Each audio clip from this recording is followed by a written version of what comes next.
अब इस दुनिया के धोखे से बचना चाहते हो, अब आपको उतना ध्यान वचन पर लगाना होगा जितना आपने अपनी लाइफ में कभी नहीं लगाया। अगर आप बचना चाहते हो अब इस दुनिया में जहां अंधेरा बढ़ चुका है, आपको इतना ध्यान लगाना होगा जितना आपने कभी नहीं लगाया।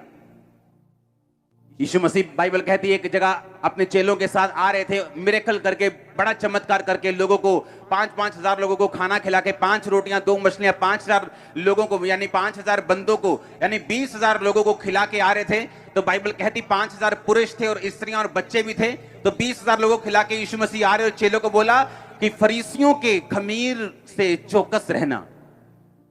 और चेलों का दिमाग अभी भी रोटी पे लगा हुआ था। कहते परमेश्वर, हम तो रोटी नहीं लेके आए, तो खमीर कहां से, चौकस कहां से रहेंगे? जबकि परमेश्वर ने उन्हें ये चौकस रहने के लिए क्या कहा था कि फरीसी जो कुछ बोलते हैं चौकस रहना। क्योंकि अब वो टाइम आ चुका है कि तुम्हें बड़ा ध्यान रखना होगा कि तुम क्या सुनते हो और तुम किससे सुनते हो। इसलिए अगर आपके पास परख का आत्मा नहीं है तो आप डिस्ट्रैक्ट हो सकते हैं, आपका ध्यान भटक सकता है, शैतान उसका फायदा उठा सकता है।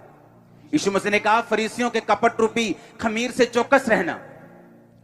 चौकस रहना, वो क्या बोलते हैं उनकी बातों का यकीन मत करना, क्योंकि अगर आप सबकी बातों को सुनेंगे आप मिस कर जाएंगे परमेश्वर आपसे क्या कह रहे हैं। क्योंकि शैतान यूज कर सकता है आपके करीबी लोगों को, वो यूज कर सकता है इन्फ्लुएंस वाले लोगों को, वो यूज कर सकता है हाई कुर्सी पे बैठे लोगों को आपकी जिंदगी को भटकाने के लिए परमेश्वर के वचन से। क्योंकि बाइबल कहती परमेश्वर के वचन पर आप केवल अड़े और खड़े रह के, आप फोकस रख के, ध्यान लगा के ही खड़े और अड़े रह के रिजल्ट ले सकते, नहीं तो नहीं ले सकते। इसलिए यीशु मसीह को बड़ी चिंता थी कि तुम लोग क्या सुनते हो। क्योंकि जो चेले लोगों की बातें ज्यादा सुनते थे, बाइबल कहती वो सारी दुष्ट आत्माएं नहीं निकाल पाए, पर पतरस, याकूब और यूहन्ना वो सब काम कर सकते थे जो यीशु मसीह कर सकता था। चौकस रहो, तुम क्या सुनते हो। यहां से जाने के बाद तुम्हारे दोस्त तुमको क्या बोलते हैं, तुम्हारी सहेलियां कैसी हैं, तुम्हारे दोस्त कैसे हैं, तुम्हारे रिश्तेदार कैसे हैं, वो लोग तुमसे क्या कहते हैं। क्या वो ऐसी बातें बोलते हैं जो मत तुम्हारे विश्वास को कम करें? तो ध्यान रखो, ये तुम्हें भटकाने के लिए। वो बूढ़ा नबी जब जवान नबी से मिला तो उसने कहा, उसको ऐसा दिखाया कि वो उसकी बहुत चिंता करता है। आया यार कुछ खा पी ले, देख तू कितना सूख गया, देख तू रास्ता बड़ा है, हाय तू ऐसा लग रहा है, आजा कुछ खा ले। कोई बात नहीं, परमेश्वर ऐसा थोड़ी है, तूने उसका काम कर दिया ना, आज आप खा पी ले थोड़ा सा। इमोशनल लोग आपको भटका सकते हैं।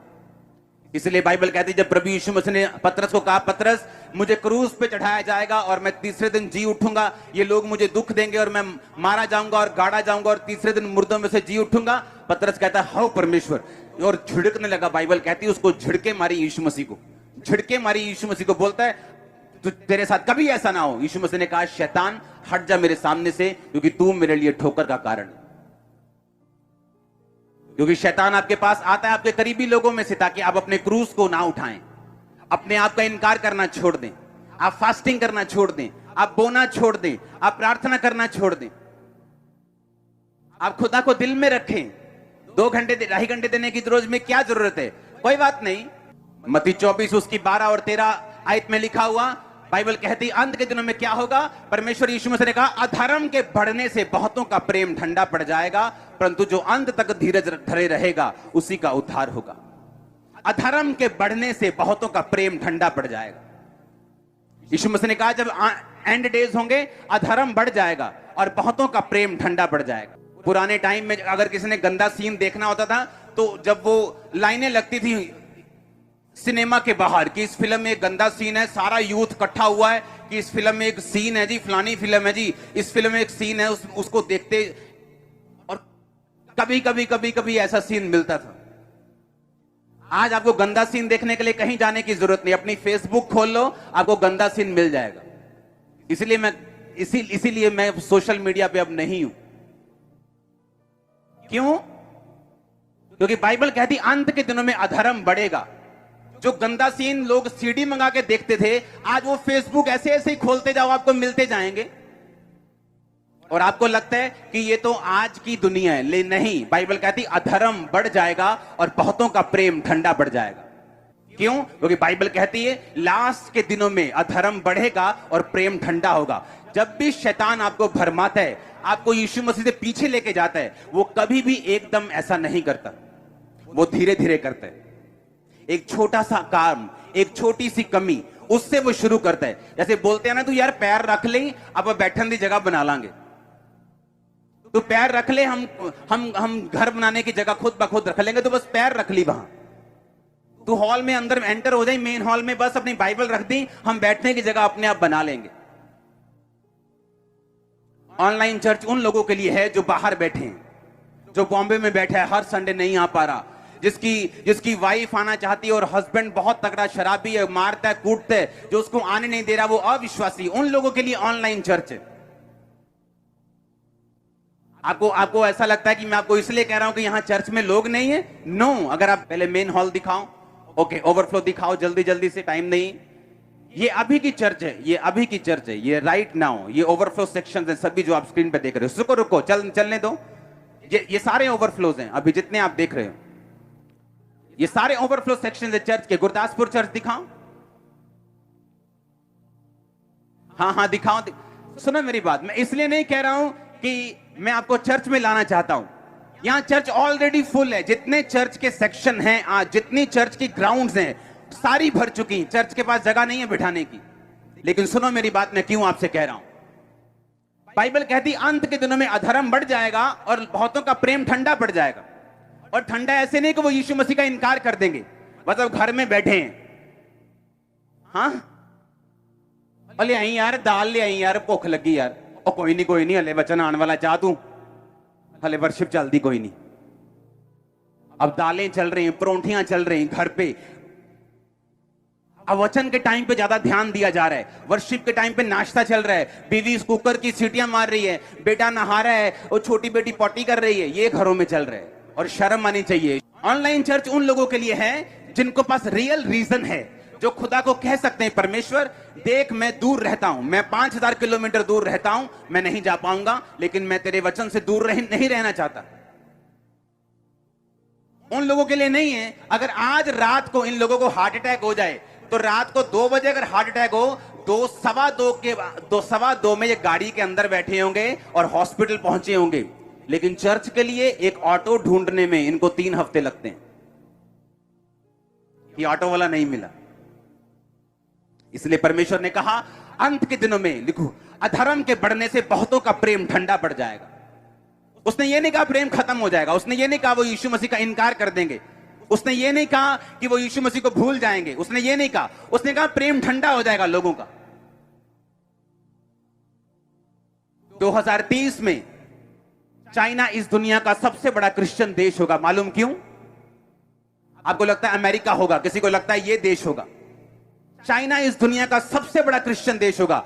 आज अगर संडे है तो मॉर्निंग 4 बजे 3 बजे लोग वो उठते हैं गुफाओं में, जहां 3-3 हजार 4-4 हजार लोग गुफाओं में मीटिंग्स करते हैं, गुफाओं में। और 5, 6, 7 बजे सुबह तड़के से पहले कि गवर्नमेंट जागने से पहले ही वहां से फाड़ी हो जाता है, खत्म हो जाती है मीटिंग। इतना प्यार करते हैं वो परमेश्वर को।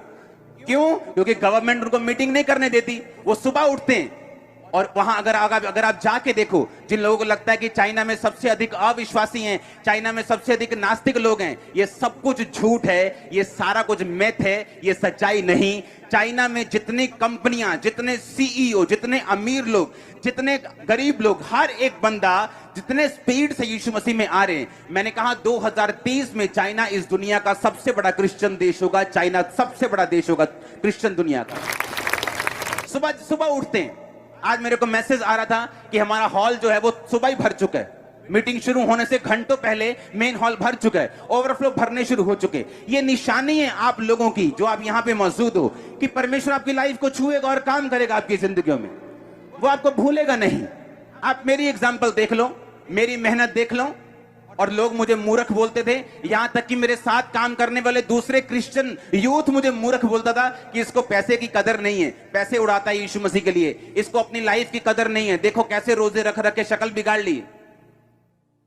लेकिन बाइबल कहती है मेरे प्रिय भाइयों, हियाब बांधो, दृढ़ रहो, क्योंकि तुम जानते हो मसीह में की गई मेहनत तुम्हारी कभी व्यर्थ नहीं जाती। वो कभी व्यर्थ नहीं जाती। ये कौन कह रहा है? मैं नहीं कह रहा हूं, यीशु मसीह आपसे कह रहा है। अगर तुम मेहनत करोगे व्यर्थ नहीं होगी तुम्हारी मेहनत।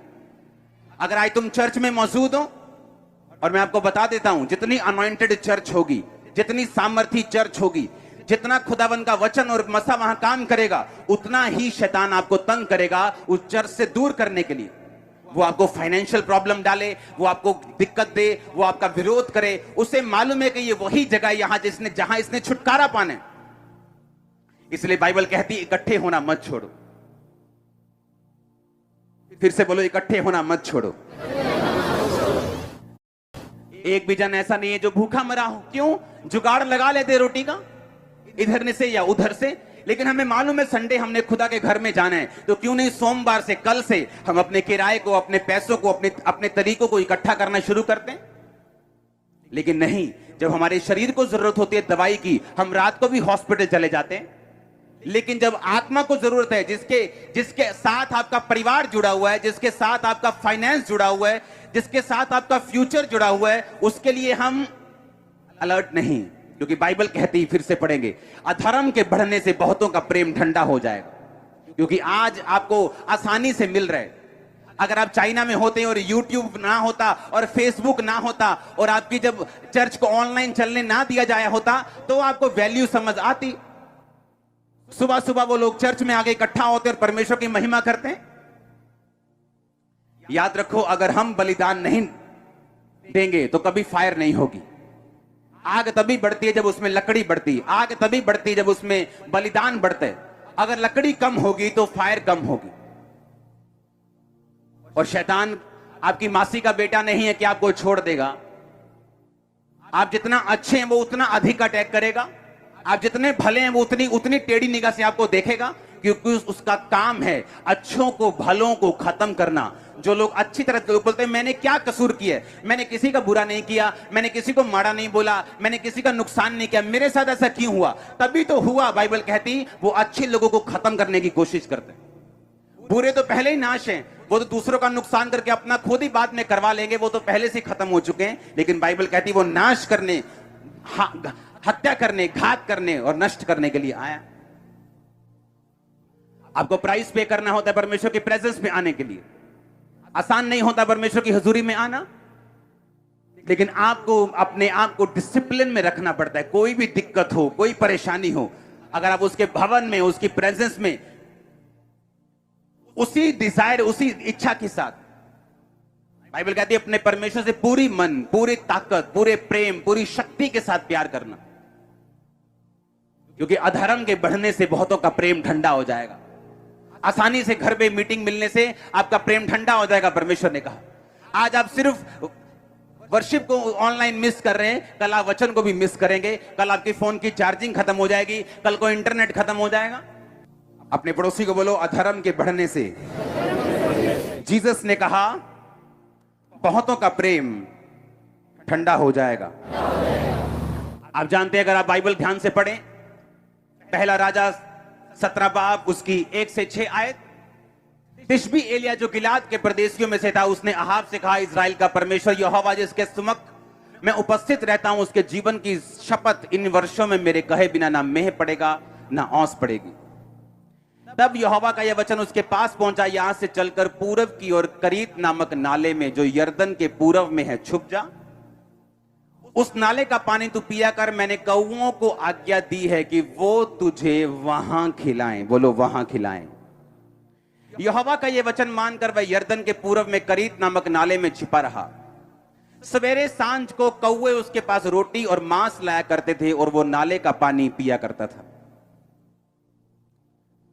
आपकी एक्सपेक्टेशन है, आपकी इच्छा है कि परमेश्वर आपको छुए, वो आपको चंगा करे, वो आपके परिवार में ब्रेक थ्रू दे, वो आपकी सेहत में ब्रेक थ्रू दे, वो आपको फाइनेंस को ब्लेस करे। ये सब चीजें ठीक हैं, बिब्लिकल हैं। बाइबल कहती है वो छुड़ाने के लिए आया, वो बचाने के लिए आया, उद्धार देने के लिए आया। वो उद्धार शारीरिक हो सकता है, मानसिक हो सकता है, फाइनेंशियल हो सकता है, आत्मिक है। एलिया, बाइबल कहती उस समय का ऐसा एक जन था जब अधर्म बढ़ चुका था और लोगों ने परमेश्वर को त्याग दिया था। क्योंकि जो राजा था, जो गवर्नमेंट थी, वो परमेश्वर के खिलाफ थी। जो राजा की पत्नी थी इजाबेल, वो बाइबल कहती है बाल नामक देवताओं की 850 उसने नबी रखे हुए थे शैतान के, जो उसके साथ उसकी मेज पर खाते थे। और आज की अगर वैल्यू लगाओ तो कम से कम 30 से 40 करोड़ रुपया एक साल का वो उनके सिर्फ खाने पर खर्च करती थी। और बाइबल कहती लोगों को परमेश्वर की आराधना करने की अनुमति नहीं थी, लोगों का प्रेम ठंडा हो चुका था। लेकिन बाइबल कहती परमेश्वर का एक जन उठा और वो धर्म त्याग के विरुद्ध लड़ा। एलिया ने बाइबल में पढ़ा, जहां यीशु मसीह ने, यहोवा ने लिखा था कि अगर लोग मुझे छोड़ देंगे मैं आसमान बंद कर दूंगा। उसने कहा परमेश्वर मैं तेरे से प्रार्थना करता हूं, इन लोगों ने तुझे छोड़ दिया, आसमान बंद कर दे, इन लोगों को भूखा मरने दे, इन पे कोई बारिश ना आए और अकाल पड़ जाए। तब मोटरें नहीं होती थी कि सबमर्सिबल लगाया और मोटर से पानी ले लिया। और परमेश्वर ने उसकी प्रार्थना को सुना और बारिश, परमेश्वर ने कहा ठीक है मैं बंद करूंगा, औंस नहीं आएगी। और वो राजा के पास आके बोला, राजा मेरे कहे बिना ना बारिश आएगी ना औंस पड़ेगी, क्योंकि मेरी प्रार्थना से परमेश्वर ने ये बंद किया। मैं इसकी जिम्मेवारी लेता हूं कि मेरे कहे बिना ना तो बारिश बरसेगी ना औंस पड़ेगी। लिखा, वो कह के यहां वहां से चल पड़ा। और परमेश्वर ने कहा अब एलिया ऐसा कर, करीत नामक नाले में जाके छुप जा, वहां पानी होगा तो पिया करना, और कौवे सवेरे और शाम को तेरी रोटी लेके आया करेंगे और तुझे वहां खिलाएंगे। बोलो वहां खिलाएंगे। कहां खिलाएंगे? जहां परमेश्वर ने उन्हें भेजा, वहां नहीं जहां एलिया चाहता था। वो रोटी आपके घरों में ऑनलाइन नहीं खिलाएगा, वो चर्च में खिलाएगा आपको। आप समझ रहे मेरी बात को? बाइबल कहती परमेश्वर ने कहा वो तुझे वहां खिलाएंगे जहां मैं तुझे भेज रहा हूं। जहां तू अपनी मर्जी से बैठे हैं वहां नहीं, जहां मैं तुझे भेज रहा हूं वो तुझे वहां खिलाएंगे। जब आप धर्म त्याग के विरुद्ध लड़ते हैं, जब आप उन लोगों में सुसमाचार देने जाते हैं कि आप यीशु मसीह के साथ मेल मिलाप कर लो, ये वही चीज है जो एलिया कर रहा था। तो बाइबल कहती है जैसे ही आप परमेश्वर के लिए खड़े होते हैं, जैसे ही आप परमेश्वर वाली जगह पे निकलते हैं जाने के लिए, बाइबल कहती है परमेश्वर उन चीजों से आपकी सप्लाई को पूरा करता है जिन चीजों से आपने कभी उम्मीद नहीं की होती। एलिया को 3 बार खाना मिला है स्वर्गीय इंतजाम से। पहली बार उसे कौओं ने खिलाया, दूसरी बार एक विधवा ने उसे खिलाया जब उसका आटा, उसका मैदा और तेल खत्म हो चुके थे, और एलिया की प्रार्थना से वो आटा और मैदा बढ़ते रहे और उस छोटे से जार में कभी खत्म नहीं हुए जब तक अकाल खत्म नहीं हुआ। तीसरा, स्वर्गदूत ने उसे रोटी और पानी दिया और उसने खाया। अगर आप कौओं की बात सुने तो कौए ऐसा जीव हैं जो इंसानों से डरते हैं, इंसानों के पास नहीं जाते, और ऐसा जीव है जो इंसानों से चुराते हैं, ढाबों से चुराते हैं, आपके घरों से चुराते हैं। आपके घर में कभी कौवा 10 किलो की थैली रख के गया आटे की? कभी चिकन तंदूरी रख के गया हो आधा? हाँ, मटर पनीर रख के गया हो? ऐसा हुआ है कभी? लेकिन बाइबल कहती एलिया जब उस नाले के बाहर आया, एलिया जब करीत नामक नाले का जल सूख गया और परमेश्वर ने कहा जा मैंने विधवा को तेरे खिलाने की आज्ञा दी है। बाइबल कहती जब एलिया उस नाले से बाहर आया तो एलिया पहले से अधिक मोटा हो चुका था। और जब एलिया बाहर आया तो लोग देखते होंगे कि क्या चक्कर है ये, हम पतले हो रहे हैं, हम लोग सूख रहे हैं, एलिया मोटा हो रहा है, ये क्या चक्कर है? लेकिन बाइबल कहती एलिया जो था वो धर्म त्याग के विरुद्ध था। एलिया जो था वो परमेश्वर के साथ पूरे मन से आप प्यार करो, इस बात के लिए वो फाइट करता रहा। और जब आप इस बात के लिए लड़ते हैं, आप सुसमाचार देने के लिए जाते हैं, आप अपने रिश्तेदारों को सुसमाचार देते हैं, आप लोगों को सुसमाचार देते हैं। ऑनलाइन मीटिंग उन लोगों के लिए है, अगर आपका एक मित्र, अगर आपका एक रिश्तेदार यकीन नहीं करता, आप उसको लिंक भेज सकते हो, भाई ये मीटिंग देख। कि वो आ नहीं सकता, वो आने में आना का नहीं कर रहा है, लेकिन अपने मोबाइल पर देख तो सकता है ना।